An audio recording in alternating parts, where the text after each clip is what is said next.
warahmatullahi wabarakatuh. Bismillahirrahmanirrahim. Alhamdulillah.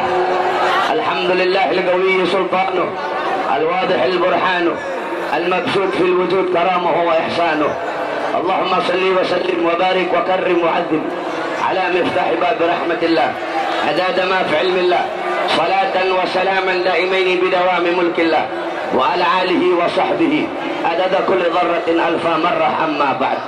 Yang saya cintai, yang saya muliakan, para alim ulama, para habaib, para kiai, para asatid, para tokoh masyarakat, para aparat pemerintah, al-khusus Al-Habib Raqi Bafagi, Al-Habib Saleh Al-Habsyi, beserta seluruh para habaib yang saya cintai, yang saya muliakan, guru kita Kiai Haji Abdul Razak beserta seluruh para alim ulama yang lain yang saya cintai, seluruh panitia peringatan Maulid Nabi besar Muhammad beserta seluruh hadirin hadirat, bapak-bapak, ibu-ibu, khususnya para pemuda-pemudi sekalian, umat baginda Nabi besar Muhammad yang selalu dimuliakan oleh Allah. Saudara-saudara, kita duduk pada sore hari yang mulia ini dalam rangka Maulid Nabi besar Muhammad sallallahu alaihi wasallam. Di dalam kitab Hawashi Syarwani ala Tuhfatil Muhtaj. Kitab Hawashi Syarwani adalah kitab Al-Imam Asy-Syarwani yang dimana itu adalah hasyiah daripada kitab Tuhfatul Muhtaj Al-Imam Ibnu Hajar Al-Haytami. Kitab Tuhfatul Muhtaj Al-Imam Ibnu Hajar Al-Haytami itu adalah syarah daripada kitab Minhajul Talibin Al-Imam An-Nawawi. Dalam kitab tersebut dijelaskan wa anna afdalal layali lailatul maulidus syarif, thumma lailatul qadar, thumma lailatul jum'ah, thumma lailatul isra. Dan sesungguhnya malam yang paling utama, malam yang paling mulia, malam yang paling agung adalah malam kelahiran baginda Nabi besar Muhammad. Setelah malam kelahiran Nabi baru malam Lailatul Qadar. Setelah malam Lailatul Qadar baru malam Jumat. Setelah malam Jumat baru malam Isra. Pertanyaannya, kenapa malam Maulid lebih utama dari Lailatul Qadar? Padahal Lailatul Qadar adalah malam turunnya malaikat, malam diturunkannya Al-Quran, malam yang lebih utama daripada 1000 bulan. Al-Imam Al-Qasqalani radhiyallahu anhu dalam kitab Al-Mawahib Al-Laduniyah, beliau berkata bahwasanya malam Maulid, hari lahirnya Nabi, lebih utama daripada Lailatul Qadar karena 3 perkara. Yang pertama, Lailatul Qadar adalah malam turunnya para malaikat, sedangkan malam Maulid adalah malam lahirnya baginda Nabi besar Muhammad. Yang kedua, Lailatul Qadar anugerah Allah untuk Nabi Muhammad, sedangkan malam Maulid itu adalah lahirnya seseorang yang diberikan anugerah tersebut. Berarti kalau bukan karena maulidnya Nabi, tidak akan ada Lailatul Qadar. Yang ketiga, Lailatul Qadar rahmat Allah untuk umat Nabi Muhammad saja, sedangkan malam maulid itu adalah rahmat Allah bagi seluruh alam semesta, seluruh alam jagat raya. Oleh karena itu bagi kami, hari lahirnya Nabi adalah hari yang paling mulia sepanjang masa. Malam lahirnya Nabi adalah malam yang paling mulia sepanjang masa. Kenapa? Karena hari lahirnya Nabi itulah yang membuka hari-hari yang mulia dalam Islam. Karena malam lahirnya Nabi itulah yang membuka malam-malam yang mulia dalam Islam. Sehingga Abuya Al-Imam As-Sayyid Al-Habib Muhammad bin Alwi Al-Maliki Al-Hasani Al-Maki radhiyallahu anhu, beliau pernah menukil syair daripada As-Sayyid Muhammad Amin Qutbi. Gal As-Sayyid Muhammad Amin Qutbi, ya Lailatul Itsnin ma basafahat, wahai malam Senin, apa yang telah menyapamu? Kau begitu mulia, kau begitu agung, kau begitu wangi, kau begitu sempurna. Wahai malam Senin, engkau menjadi mulia, menjadi agung, menjadi wangi, menjadi sempurna karena padamulah lahir makhluk yang mulia, yaitu baginda Nabi besar Muhammad. Saudara-saudara, kalau bukan karena lahirnya Nabi, tidak akan ada Idul Fitri, tidak akan ada Idul Adha, tidak akan ada Lailatul Qadar, tidak akan ada Fathul Makkah, tidak akan ada kemenangan perang Badar, tidak akan ada Ramadan, tidak akan ada Muharram, tidak akan ada Islam, tidak akan ada iman, tidak akan ada Al-Quran. Kalau bukan itu semua diawali daripada hari lahirnya baginda Nabi besar Muhammad.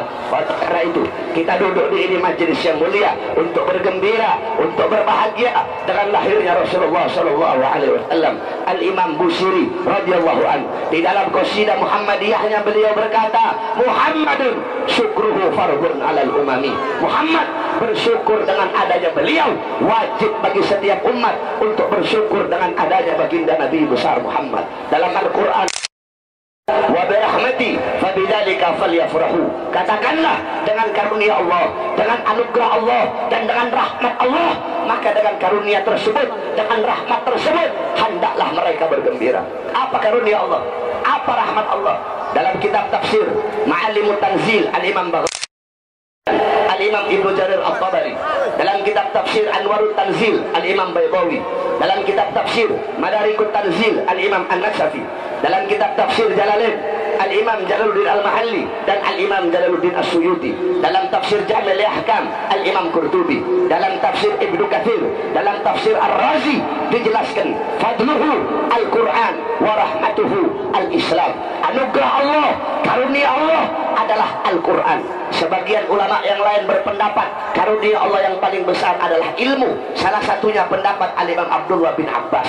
Sebagian ulama yang lain berkata karunia Allah yang paling besar adalah akal, li'anna al-aqal manba'ul ilm, karena akal adalah tempatnya ilmu. Wa rahmatuhu al-Islam, dan rahmat Allah adalah Islam. Sedangkan dalam tafsir bil ma'zurnya Al-Imam As-Suyuti, dalam ayat yang lain Allah berfirman, wa ma arsalnaka illa rahmatan lil alamin, tidak aku utus engkau wahai Muhammad kecuali engkau rahmat bagi seluruh alam semesta. Maka dengan adanya Al-Quran, ilmu dan akal sebagai karunia Allah, dan dengan adanya Islam dan Nabi Muhammad sebagai rahmat Allah, maka hendaklah kita bergembira. Saudara, seluruh alam jagat raya bergembira ketika Nabi Muhammad dilahirkan. Seluruh penduduk langit, makhluk-makhluk yang menempati langit, para malaikat di hari lahir Nabi, mereka beristighfar kepada Allah.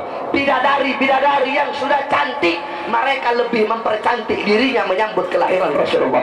Para ghilman di sorga, mereka menggelar permadani menyambut kelahiran Rasulullah. Para wildan, anak-anak kecil di sorga, mereka menaburkan intan permata menyambut kelahiran Rasulullah. Bukan cuma penduduk langit, bahkan penduduk bumi, batu-batuan, hewan-hewan, tumbuh-tumbuhan, seluruh binatang-binatang bergembira dengan lahirnya Nabi. Sampai-sampai dalam satu syair dijelaskan, dikatakan rahatil adyaru tasdu fi layalil maulidi, burung-burung berkicauan, burung-burung bersenandung, burung-burung bernyanyi, amat bahagia, sangat senang pada malam hari kelahiran Nabi Muhammad. Seluruh makhluk bergembira illa iblis, kecuali iblis.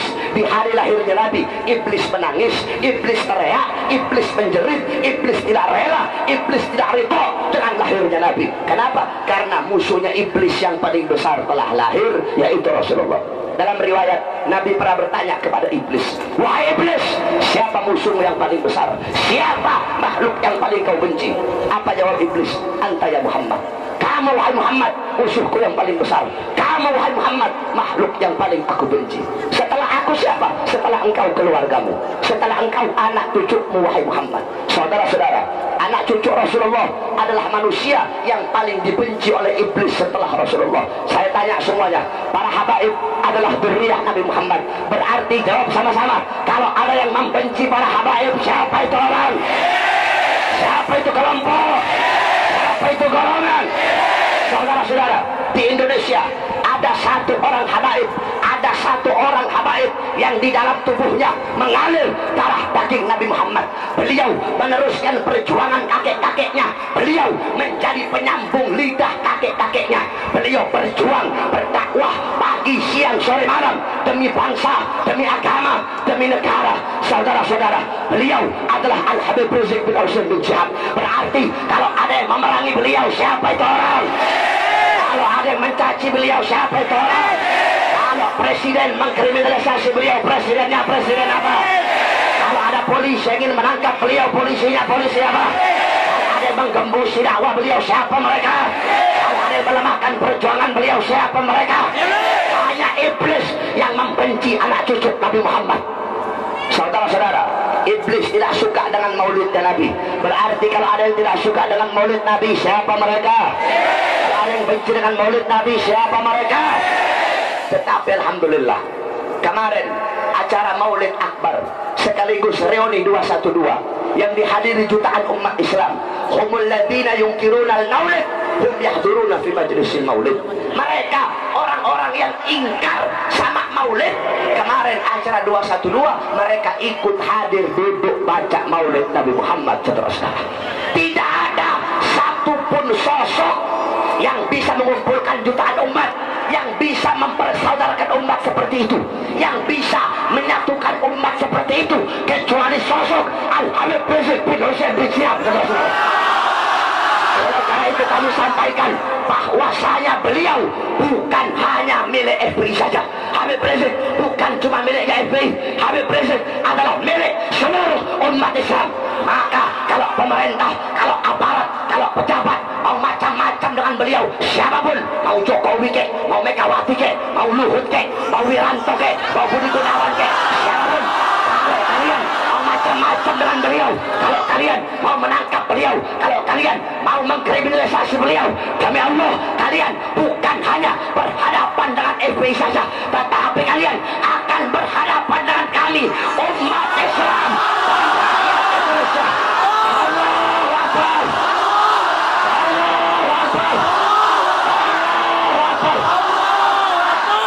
Saudara-saudara, al-muslimuna yahtajuna bih, umat Islam butuh kepada beliau.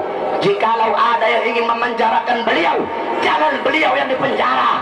Demi Allah, kami para habib-habib muda di seluruh Indonesia, kami siap memenuhi penjara-penjara untuk menggantikan posisi beliau. Allahu Akbar. Makanya umat Islam siap bela habaib, siap bela ulama, siap bela kiai. Allahu Akbar. Allahu Akbar. Allahu Akbar. Sampaikan kepada mereka, wahai para musuh-musuh Islam, wahai para pengkhianat bangsa, wahai para pengkhianat negara, kami cinta kepada ulama kami cinta kepada habaib kami setia kepada ulama kami setia kepada habaib kami. Jikalau kalian maju satu langkah untuk memerangi para ulama kami, demi Allah, kami akan maju 1000 langkah untuk melawan kalian. Allahu Akbar. Allahu Akbar. Siap hancur demi Islam, siap binasa demi ulama. Allahu Akbar. Allahu Akbar. Allahu Akbar. Kemudian selanjutnya, saudara-saudara, telah kita ketahui bersama bahwasanya beberapa hari yang lalu Mahkamah Konstitusi yang dipimpin oleh beberapa hakim, mereka mensahkan LGBT.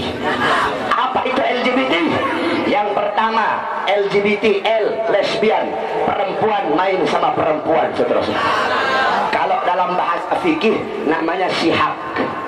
Yang kedua, gay. Gay itu laki kawin sama laki, laki main sama laki. Kalau bahasa fikih namanya liwat. Liwat itu sodomi. Yang ketiga, biseksual. Biseksual itu bisa main sama laki, bisa juga main sama perempuan. Yang keempat, transgender. Transgender laki-laki berubah jadi perempuan, perempuan berubah jadi laki-laki. Saya tanya, kacau tidak?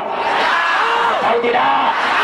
Berarti hakim-hakim MK yang mensahkannya, melegalkan, punya otak apa tidak? Punya akal apa tidak? Goblok apa tidak? Bajingan apa tidak? Ladap apa tidak? Diamkan atau lawan? Diamkan atau lawan? Siap lawan mereka? Siap hancurkan mereka? Saudara-saudara, semuanya Allah ciptakan berpasang-pasangan, betul? Ada laki-laki, ada perempuan. Kadang-kadang ada khunsa. Apa itu khunsa? Khunsa itu bukan banci. Khunsa itu orang yang lahir punya 2 kelamin. Kalau dalam fikih itu ada khunsa muskil, ada khunsa ghairu muskil. Ada khunsa yang sulit ditetapkan, dia ini laki apa perempuan. Ada khunsa yang gampang ditetapkan, dia ini laki apa perempuan. Jadi semua Allah ciptakan berpasang-pasangan. Ada laki-laki, ada perempuan. Ada siang, ada matahari, ada lautan, ada. Manusia pertama diciptakan oleh Allah, Nabi Allah Adam alaihissalam. Setelah Allah ciptakan Nabi Adam, Allah ambil dari tulang rusuk sebelah kiri Nabi Adam, kemudian Allah ciptakan Siti Hawa dari segala sumber keindahan, sumber kesopanan. Kemudian setelah Allah ciptakan Siti Hawa, Allah dudukkan Siti Hawa. Nabi Adam nanya, siapa engkau? Dijawab, aku adalah Hawa. untuk siapa Allah ciptakan kamu? Dijawab, Allah ciptakan aku untukmu wahai Adam. Kata Adam, kalau engkau untukku, datanglah kemari wahai Hawa. Kata Hawa, kamu yang datang kemari wahai Adam. Akhirnya Nabi Adam mendatangi Siti Hawa. Makanya ada kebiasaan kita manusia, kita yang mendatangi perempuan, kita yang melamar perempuan, kita yang menikahi perempuan. Andaikan ketika Nabi Adam panggil Hawa ke sini, Siti Hawa datang, adatnya nanti berubah lagi, perempuan yang mendatangi kita.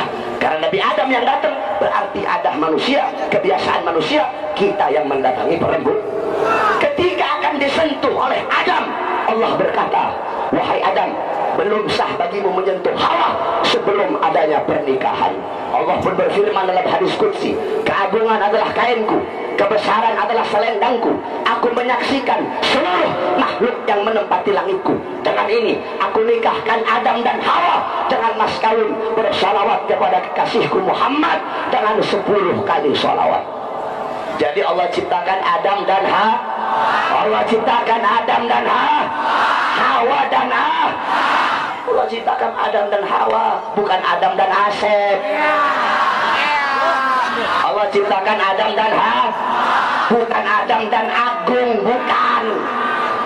Allah ciptakan Hawa untuk bukan Hawa untuk Hindun, bukan. Ini heran saya, perempuan bisa suka sama perempuan, laki bisa suka sama laki. Entar kalau dilawan, entar dibilang melanggar HAM.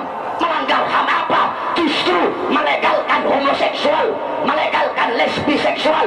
Justru itu yang melanggar hak asasi manusia. Kenapa? Karena manusia pada fitrahnya laki-laki untuk perempuan dan perempuan untuk laki-laki, saudara-saudara. Kamu tahu binatang yang tidak punya otak, binatang yang tidak punya akal, itu binatang tahu mana lubang yang diciptakan untuk dia, mana lubang yang bukan diciptakan untuk dia. Binatang dia bisa bedain mana lubang yang untuk dia, mana lubang tai, dia bisa tahu. Dia kan bahasa kasarnya begitu. Itu gay cuma diperhalus saja itu. Binatang, saya tanya, anjing laki ketemu anjing laki berantem apa kawin? Berantem apa kawin? Ada nggak anjing laki ketemu anjing laki kawin? Ayam jantan ketemu ayam jantan kawin apa berantem? Kawin apa berantem? Ada nggak ayam jantan kawin dengan ayam jantan? Nggak ada, kecuali babi.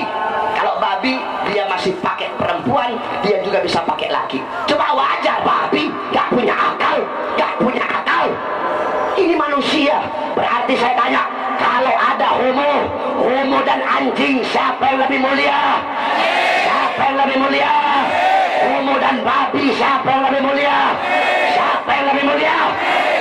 Saudara-saudara, kamu tahu presiden Zimbabwe itu presiden Zimbabwe, kalau ada homo dia masukkan penjara, kalau ada lesbi dia masukkan penjara.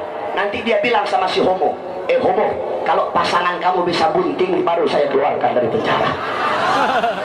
Bagaimana bisa bunting laki sama laki? Laki sama laki bisa bunting tidak? Bisa hamil nggak? Terus kalau si lesbi dia masukkan penjara juga.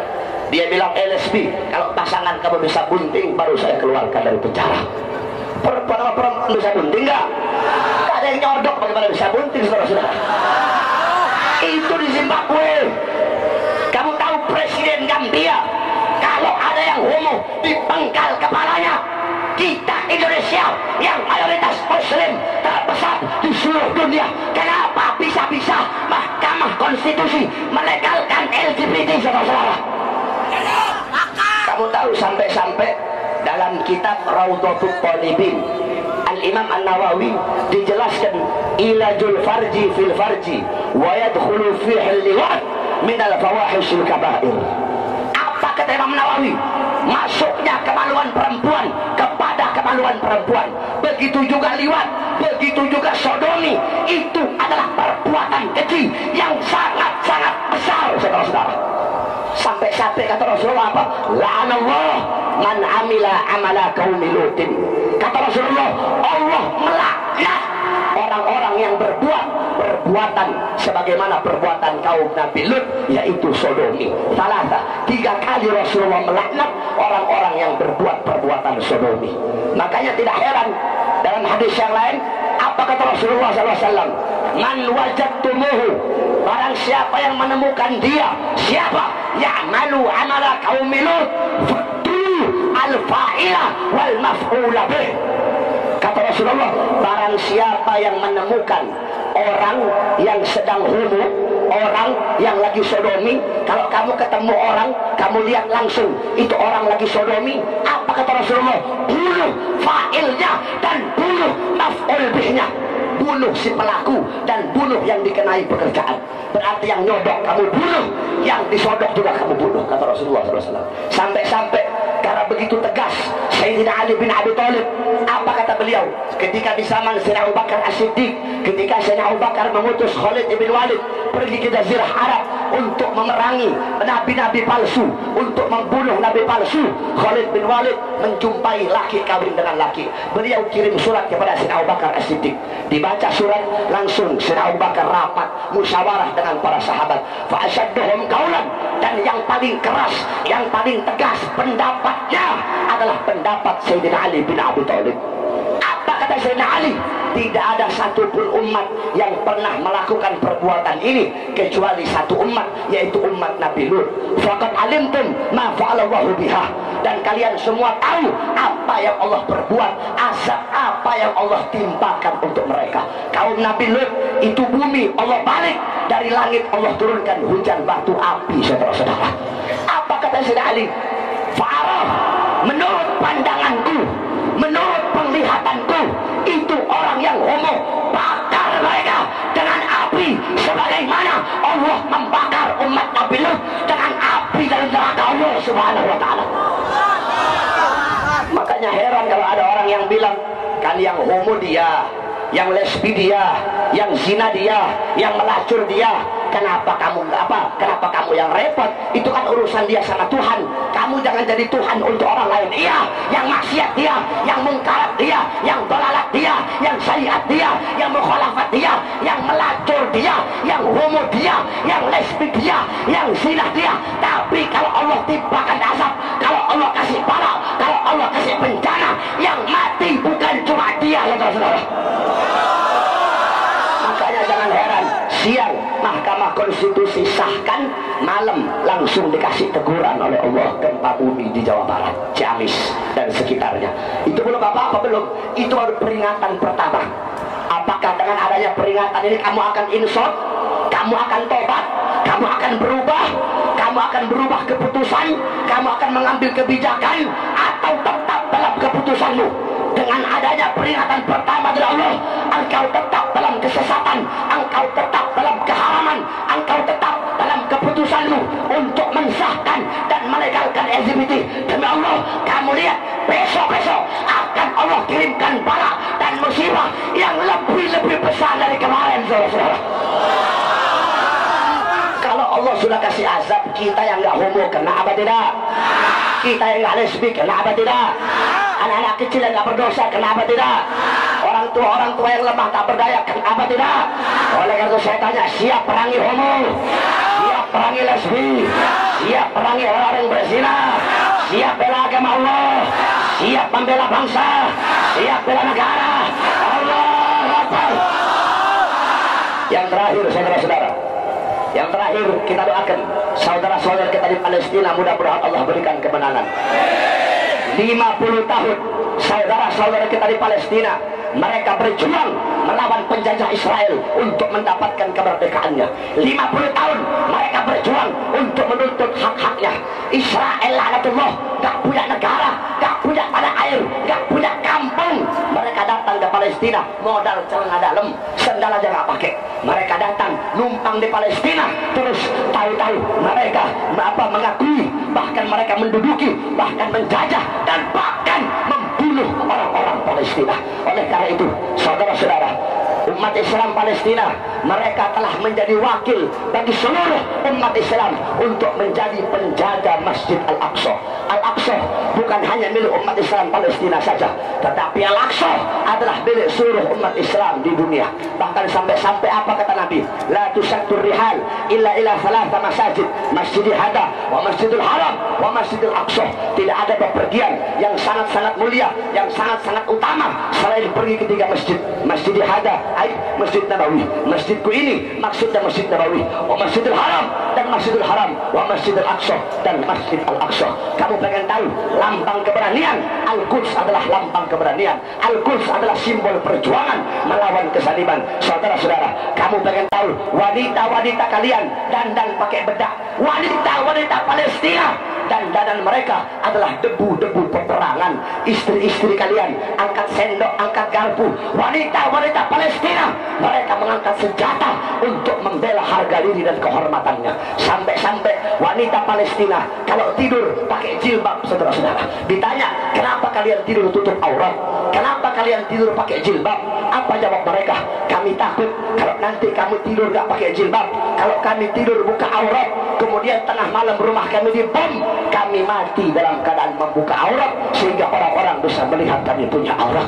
Saudara-saudara, kamu pengen tahu apa itu keberanian? Kamu pikir kamu sudah berani? Kamu tidak ada apa-apanya keberanian kamu. Kalau kamu mau tahu apa itu keberanian, kamu lihat anak-anak kecil Palestina yang berumur 9 tahun, umur 10 tahun melawan tank-tank Israel dan pasukan-pasukannya bawa senjata lengkap.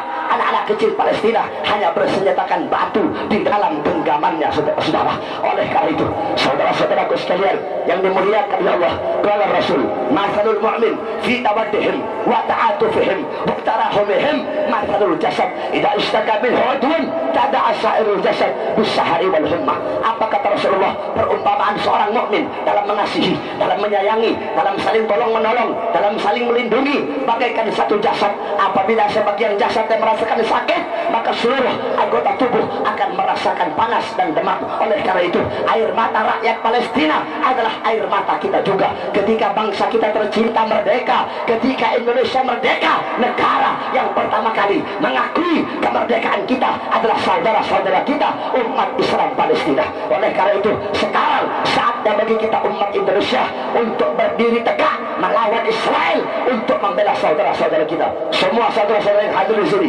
ikuti kata-kata saya. Labbaika ya Palestina.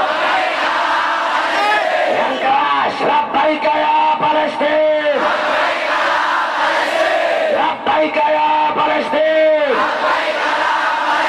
Wahai saudara-saudara kami, umat Islam Palestina, kami bangsa Indonesia, kami rakyat Indonesia, kami umat Islam Indonesia, kami pemuda-pemudi Indonesia, kami umat Islam Indonesia, demi Allah, demi Allah yang memegang nyawa kami, jiwa kami, darah kami menjadi tebusan sampai rakyat Palestina mendapatkan kemerdekaannya. Labbaika ya Palestina. Wahai Palestina, kami bangsa Indonesia akan datang kepadamu bersama kematian.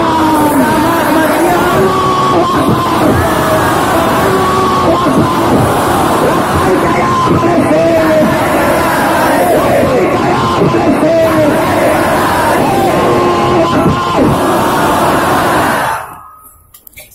Mudah-mudahan Allah menangkan umat Islam Palestina, dan khususnya Allah berikan kemenangan kepada kita umat Islam Indonesia. Amin amin.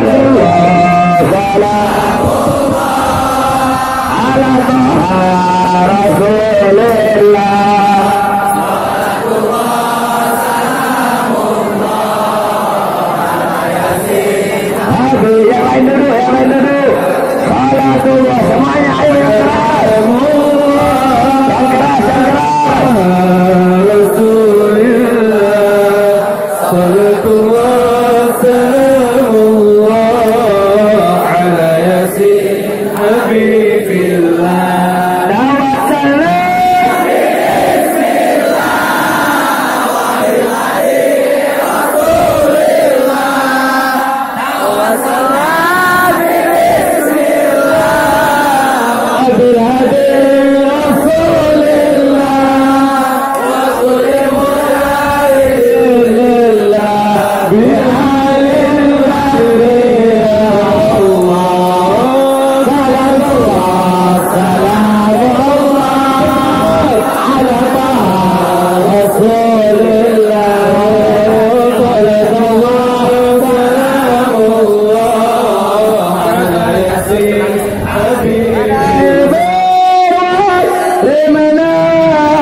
ودفع المساءة عنا بأهل البدر يا الله سلام الله على طه رسول الله صلاة الله سلام الله على ياسين حبيب الله وأكرمنا بنيل مطالب منا إلى البيت وأكرمنا بنيل مطالب منا ودفع مساكن عنا بأهل البدر يا الله صلاة الله سلام الله على رسول الله عليه سلام الله على ياسين حبيب الله صلاة الله سلام الله بسم الله الرحمن الرحيم اللهم إنا نسألك خير المسألة وخير الدعاء وخير النجاة وخير العمل وخير الحياة وخير الممات صلاة الله سلام الله وكفر مولانا وحبب إيمانا وأنت مولانا فانصر على القوم الكافرين فانصر على القوم الفاسقين فانصر على القوم الفاجرين فانصر على القوم المنافقين فانصر على القوم المجرمين يا ربنا سبحان الله صرفنا وكرمنا برؤية إنك خير الراحمين